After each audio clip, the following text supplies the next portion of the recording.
जैन का ही कल्याण हो ऐसा निश्चित नहीं है। समझना आप, जैन का ही कल्याण हो ऐसा निश्चित नहीं है, लेकिन निश्चित ये है कि जो जैन सिद्धांतों को मानेगा उसका कल्याण होगा। अब जैन सिद्धांत हमारे पूर्वजों ने, पूर्वाचार्यों ने, गणधरों के द्वारा जो संपादित हुए उनको संभाल करके आज तक रखा है और अंत तक रखेंगे। जितने भी मुनि समाज हैं, जितने भी आर्यिका हैं, जितने भी क्षुल्लक और क्षुल्लिका हैं, मैं आचार्य उपाध्याय गणनी की बात नहीं कर रही। मुनिराज जो होते हैं उन्हीं में से आचार्य उपाध्याय आदि पद दिए जाते हैं। इनकी श्रृंखला क्यों बनी है? धरती पर जब तक दिगंबरत्व रहेगा धर्म वहाँ पर जिंदा रहेगा। अब इस मुनि धर्म को सुरक्षित रखने के लिए, मुनि धर्म को सुरक्षित, अब मुनि धर्म का तात्पर्य नहीं लगा लेना कि माता जी आप ही मुनि धर्म की बात कर रही हो, आर्यिकाओं की तो बात ही नहीं कर रही हो। जो बड़े होते हैं बात उनकी की जाती है। कार्ड पर लिख करके आता है आपके यहाँ पर कि भागचंदी टोंगिया सपरिवार, तो उसमें ऐसा नहीं है देवेंद्र जी का कोई मतलब नहीं है। लिख करके आया महेंद्र कुमार जी लोहाड़िया सपरिवार, तो इसका मतलब ये नहीं शुभम का कोई मतलब ही नहीं है। समझना आप ये वाली बात। जो बड़े होते हैं, पद में बड़े हैं मुनि, उनके बाद आर्यिका हैं, उनके बाद क्षुल्लक हैं, उनके बाद क्षुल्लिका है। समझना आप ये बात, ये चतुर्विध संघ है। तो जब तक इन मुनि धर्मों की, मोक्ष मार्गियों की रक्षा नहीं होगी, इनका संरक्षण नहीं होगा, तब तक हम धर्म को जिंदा नहीं रख सकते हैं। धर्म इनसे ही चल रहा है। इसलिए धर्म भारत में है, विदेश में नहीं है। अब विदेश में तो प्रतिकृति बना ली, मंदिर बना लिए, क्योंकि संस्कार है ना। बच्चे जो विदेश गए हैं वो भारत के संस्कार लेकर के गए हैं। सत्यार्थ क्या है कि हम जीते जागते अपने कुल धर्म की रक्षा करें। अब जो वेस्ट हुआ है उस पर ज़्यादा दिमाग ना लगाएं, लेकिन आगे वेस्ट ना हो इसका चिंतन करें, चिंता करें। चिंतन के साथ चिंता करोगे तो समाधान मिलेगा, और चिंता करते रहोगे तो कोई समाधान मिलने वाला नहीं है। अब आप कहेंगे कि मुनि धर्म की रक्षा कैसे करें माता जी, आप आए हैं, आपके लिए हम सब कुछ तो कर रहे हैं। समझना मित्रों, आप सब कुछ कर रहे हैं, लेकिन जैनत्व क्या कहता है? जैन के सिद्धांत क्या कहते हैं? ये जैन धर्म को हर समाज तवज्जो देता है। महान धर्म है, विश्वव्यापी धर्म है, सत्य धर्म है और अनादि धर्म है। इसको कोई मिटा नहीं पाया। अब ये तो बादलों पर, सूरज पर बादल आया हुआ है। पाप कर्म का बादल जो सत्य जैन सूर्य को आच्छादित कर रहा है। अगर समाज के ठेकेदार जीते और जागते रहेंगे तो आज भी इस समाज का संरक्षण और संवर्धन हो सकता है। विषय है मेरा शुभ काम में विघ्न क्यों? तो ये अंतराय कर्म के उदय में अच्छे कार्य होते होते रुक जाते हैं। आपने कभी देखा होगा कि आप किसी भी प्रतिष्ठान को संचालित कर रहे हैं और चलते चलते वो अब तक जो आपको देता था अब उसमें कमी आई है।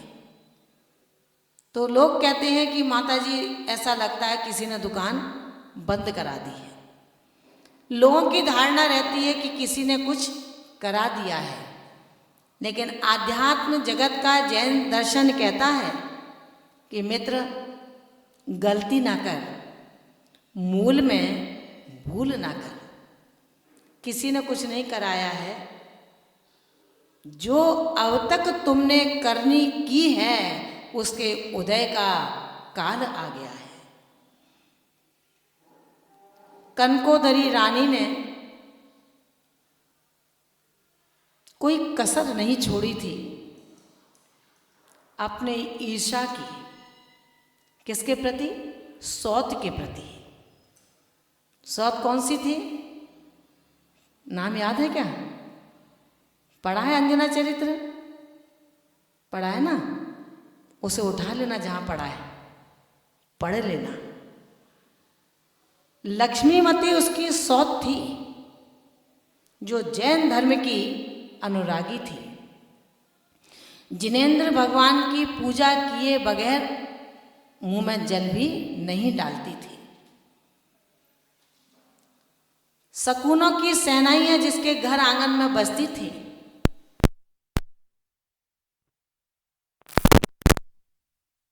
और श्रीकंठ राजा अपने सौभाग्य की बलिहारी जाते थे।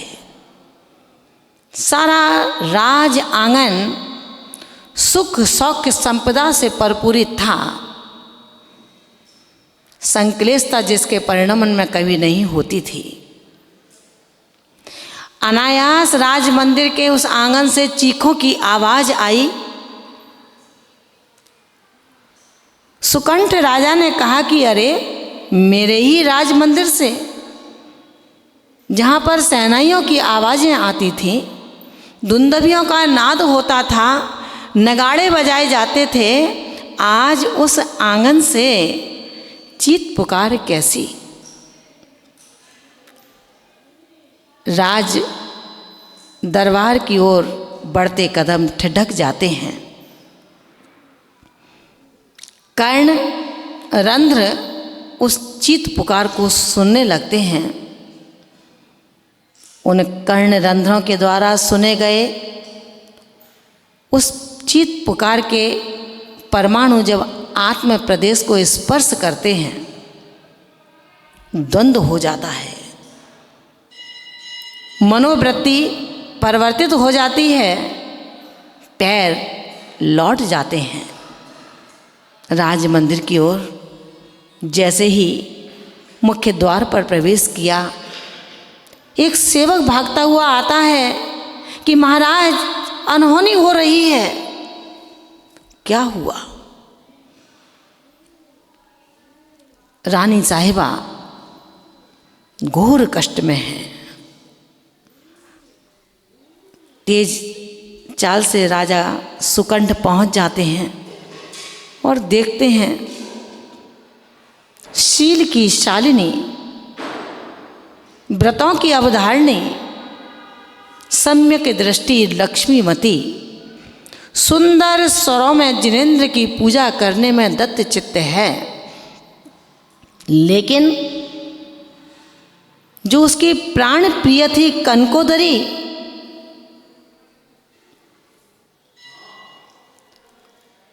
उसने कहा, कितनी हिम्मत है इसकी, ये सब राजा का हाथ है।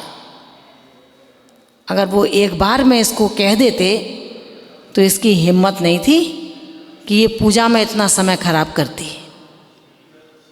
राजा साहब आते हैं, उन्होंने कहा कि हे प्राण प्रिय, क्या हुआ? कसाय की अग्नि में स्नेह का घी पड़ा, प्रज्वलित हो जाती है। पति जहाँ पक्ष ले लेता है, वहाँ पत्नी सर चढ़ जाती है। अब क्या था, क्या होना था? जिस घर के अंदर सुख था, शांति थी, ऐश्वर्य था, वैभव था, आज उस घर का वैभव बेचैनी में परिवर्तित हो गया। मित्रों, कनकोदरी ने अपने पति से वो सब कहा जो कुछ नहीं था। क्रिया चरित्र बड़ा वंचक स्वभावी होता है, ठगने वाला होता है। आंसुओं की धार पुरुषों के दिल को पिघला जाती है। सोचते हैं सत्य ये है, माँ झूठी है, लेकिन सत्य अवधारणा उल्टी होती है, माँ सत्य होती है, आंसुओं की धार झूठी होती है। बहुत समझाया लेकिन नहीं माना। शांत हो गया मामला। राजा सुकंठ राजसभा की ओर बढ़ गए। लोग प्रतीक्षारत थे उनके। जब बढ़ गए, चले गए, सब कुछ सही हो गया, लेकिन कहते हैं ना, अग्नि जो रुई के अंदर जल रही है वो दिखाई नहीं देती है, लेकिन अंतो अंतो डज्झमी, अंतर अंतर में जलती है। अंतर अंतर में अग्नि जल रही है, रुई को जला रही है। वातावरण को दूषित कैसे करूं, इसकी ये भक्ति कैसे तहस नहस होगी, इसका द्वंद्व उसके अंतरंग में जन्म ले लेता है। मित्रों, सम्यक दृष्टि आत्मा इन द्वंद्वों से परेशान नहीं होता है। सम्यक दृष्टि आत्मा समता के अमृत का पान करता है। ये तो आंधी है, तूफान है, प्रलय काल की प्रचंड वायु है, इससे अपनी रक्षा करना है तो क्या करेंगे मित्रों? अनिल भैया क्या करेंगे? आंधी को रोकेंगे क्या? ताकत है? मेरे इन हाथों में ताकत नहीं है मैं प्रबल प्रचंड वायु को रोक सकूं। मेरे इन हाथों में ताकत नहीं है आकाश के गिरते हुए अंगारों को झेल सकूं, लेकिन इतनी ताकत है जो प्रचंड वायु के साथ पुद्गल कर्म बरगड़ाओं के प्रचंड कंकड़ आ रहे हैं। आंखों को बंद कर लूंगा, आंखों की रक्षा हो जाएगी। घर को स्वच्छ रखना चाहता हूँ, खिड़कियों को बंद कर लूंगा तो धूल अंदर नहीं आएगी। मित्रों, पाप काल में कल्पांत काल की प्रचंड वायु जब आकर के झंझावात मचाती है, सम्यक दृष्टि आत्मा अपनी खिड़कियों को बंद कर लेता है कि कितने दिन तक चलेगा, ये तो आंधी है, कट जाएगी, लेकिन मैं छटने से बच जाऊंगा, अपनी खिड़कियों को बंद कर लूंगा। तो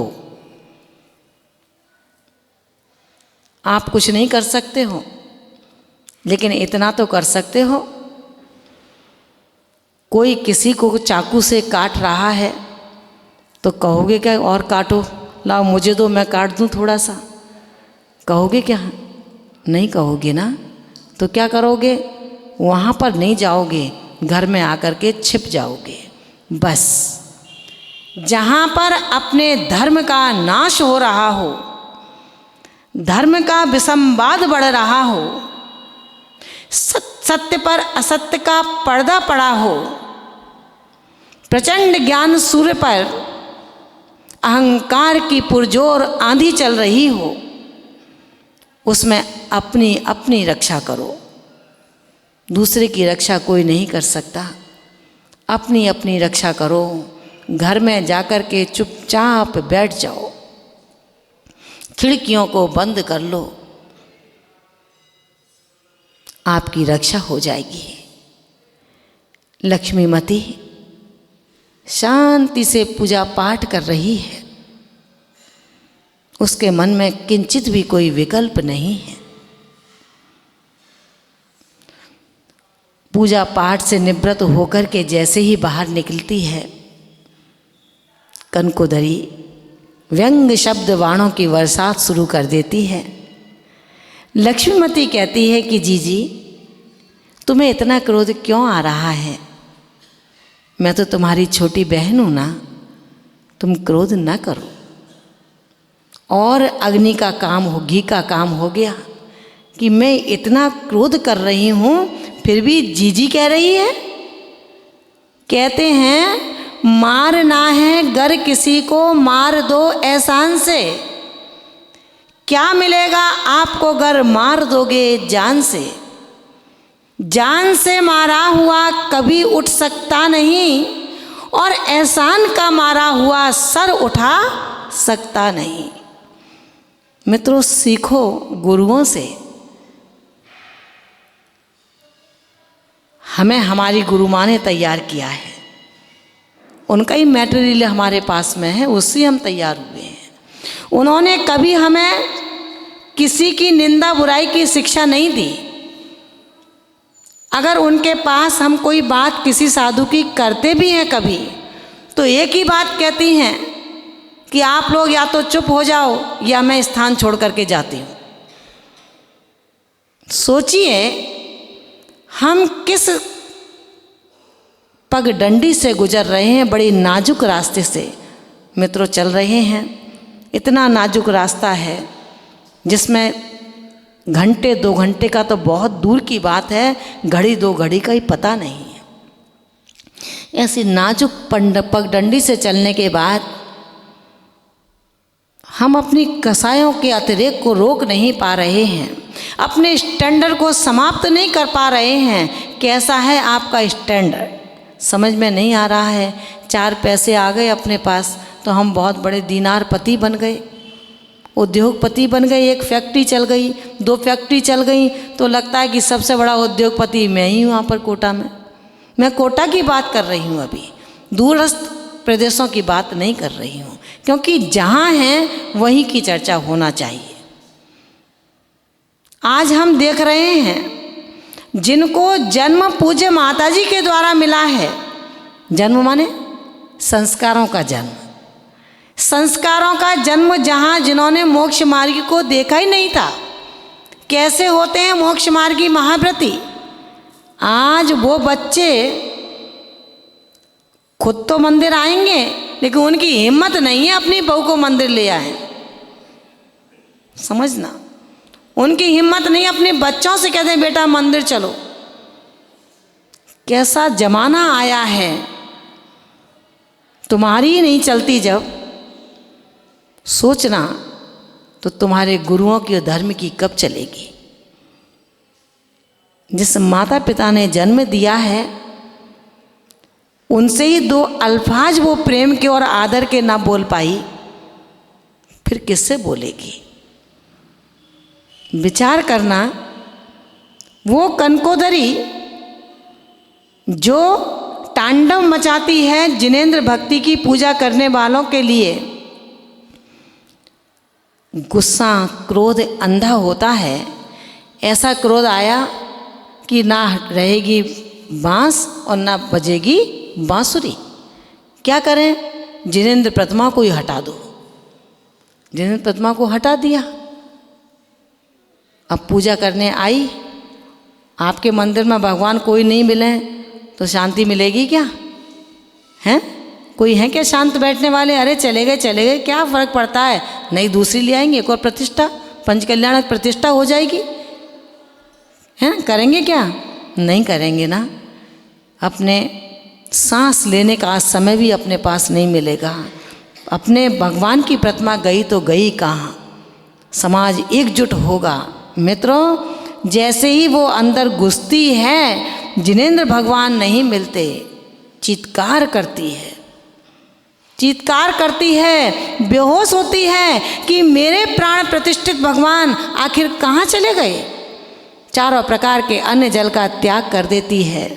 आपके अंदर भी वो जुनून जज्बा होना चाहिए कि मेरे धर्म की हानि हो रही है। लाखों घर बर्बाद हुए जा रहे हैं और वो कोई एक जैन समाज कोटा की नहीं है।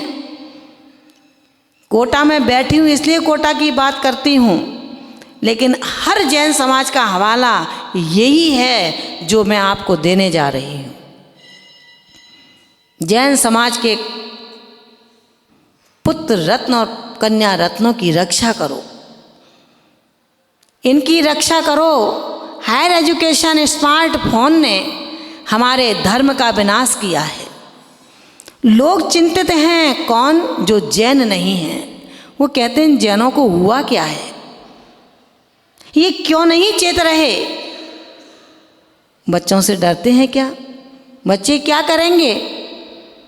अधिक से अधिक क्या करेंगे? बहुत बड़ी बात कह रही हूँ। बच्चे आपकी बात, उनकी बात आप नहीं मानोगे तो बच्चे करते क्या है? सुसाइड कर लेते हैं। यही तो करेंगे। अंतर कितना है? सुसाइड वो आपका करते हैं, क्योंकि जब इज्जत नहीं रही, धर्म नहीं रहा, तो प्राण है भी तो भी मरे के समान है। समझना आप। तो मैं सकल दिगंबर जैन समाज के लिए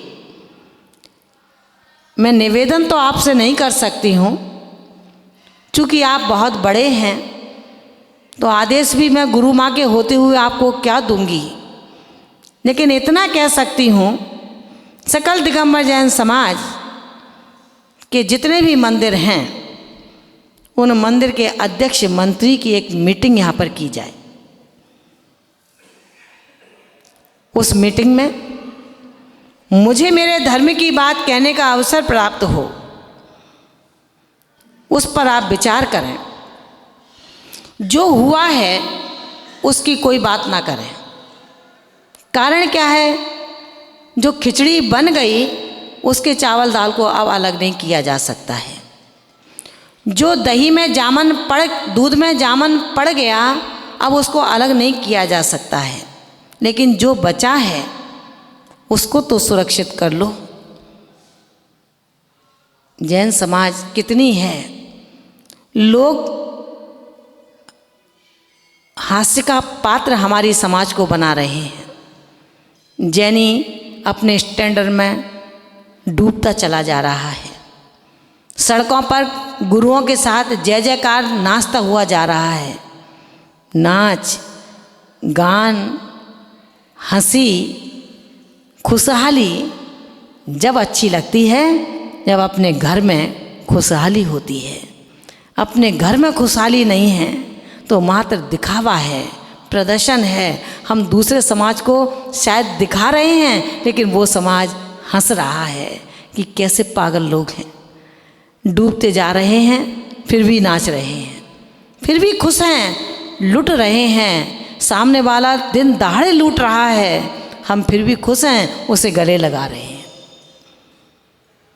मित्रों, बहुत जागने की आवश्यकता है। मैं आपको बार बार ये बात कहती हूँ, जो बचे हो वो तो बचे रहो। हम पे कोई फ़र्क नहीं पड़ता है कि हमारे चौके में कितने लोग आते हैं।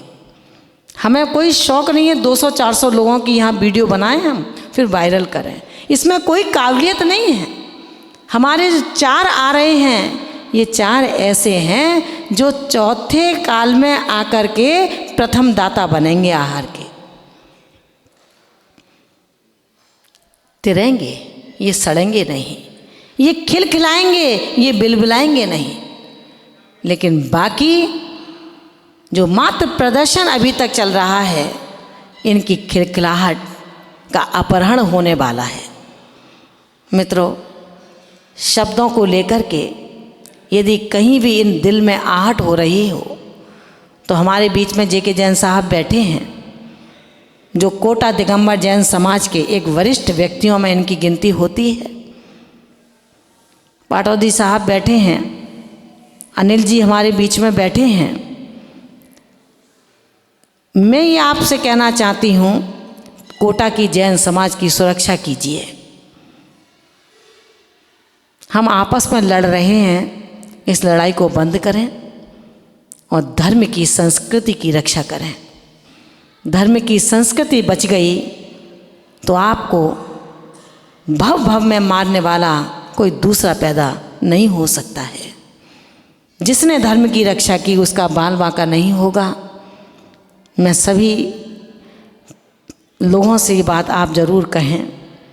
बड़ा चिंतनीय विषय है कि आप किस तरह अपने समाज की रक्षा कर सकते हैं। संस्कृति की रक्षा कर सकते हैं, व्यवहारों की रक्षा कर सकते हैं। कल मैं अंतराय कर्म के बारे में आपके बीच में बात करूंगी, आज नहीं की है क्योंकि ऊपर से ही प्रसंग दूसरा चल रहा था, तो मनोवृत्ति उसमें ही फिट हो चुकी थी, इसलिए आज उस प्रकरण पर बोला है। लेकिन कनकोदरी ने जो प्रतिमा उठा ली है, उस प्रतिमा का क्या हुआ, कैसे हुआ, क्या फल मिला, उसके बारे में परसों आपके बीच में अगर रही इस चेतन के साथ शरीर में तो ज़रूर आने का प्रयास करूंगी और आपके बीच में उस व्याख्यान का प्रारंभ करूंगी जो आपके दिल और दिमाग को स्पष्ट रूप से ये बताएगा कि कर्म के फल आखिर होते किस प्रकार के हैं, कैसी करनी हमें क्या फल देती है। चांटा मारने वाले को डंडों की बरसात होती है और पुचकार कर बुलाने वाले पर इंद्रों के द्वारा पुष्पों की वृष्टि की जाती है। जो जैसा होता है उसको वैसा फल मिलता है, जो जैसी करनी का करने वाला है उसको वैसा ही फल भोगने का अवसर प्राप्त होता है। हम किसी भी अन्य लड़ाइयों में ना फंसें, सबसे पहले जैनत्व की रक्षा करें।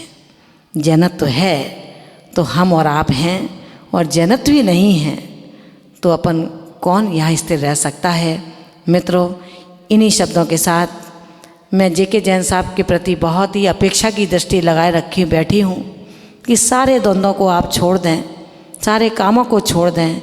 यदि आपके शरीर की शक्ति जैनत्व की रक्षा में कण भर भी लग गई तो मैं मान सकती हूँ आपका नाम जय है, सही मायने में आप जय बन जाओगे, आपकी विजय हो जाएगी। क्योंकि इस धरती पर आए हैं, आपको दो लोग भी आपकी बात मानते हैं तो आप दो को अपने पक्ष में कर लो, तो 20 को तो दो लोग अपने आप कर लेंगे। बस इन्हीं भावनाओं के साथ समय की अवधि पूरी हो चुकी है। आप सबके लिए प्रार्थना करती हूँ कि हे प्रभु, तुम यहाँ पर नहीं हो लेकिन हम यहीं पर हैं, हमारी रक्षा करो, जन्नत तो हमारे साथ में रहे। बस ऐसा बल प्रदान करो, ऐसी एक शक्ति प्रदान करो कि पूरी समाज एक सूत्र में बंध करके भगवान महावीर के शासन को बाहर और भीतर से स्वीकार कर ले और इस जैनत्व की रक्षा पंचम काल के अंत तक जो रहेगी वो मेरे इस कोटा शहर से भी इसकी सुगंधी दूसरे शहरों में पहुँचे और वो आपके हर संविधान को अपने समाज में ज्ञापित कर पाएँ। ऐसी एक परंपरा का यहाँ से उन्नयन हो, ये मेरी भावना है।